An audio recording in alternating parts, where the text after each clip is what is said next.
মাটির ঘরে তোমার কথা হৃদয়ে মাঝে পড়ছে বারে বারে।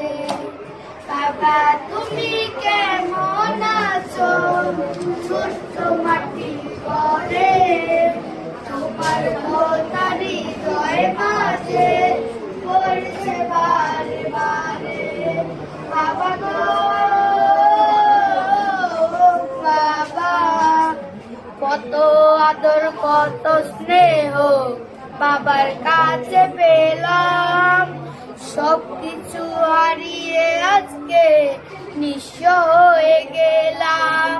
ভালোবাসি তোমায় বাবা, বুকটা যে চাইছি রে, তোমার কথা হৃদয়ে মাঝে পড়ছে বারে বারে। বাবা গো বাবা, বাবা গো বাবা, তোমার মতো এত আপন পাই না তো আর খুঁজে, তাই তো এখন ঘুমের ঘরে, তাই তো এখন ঘুমের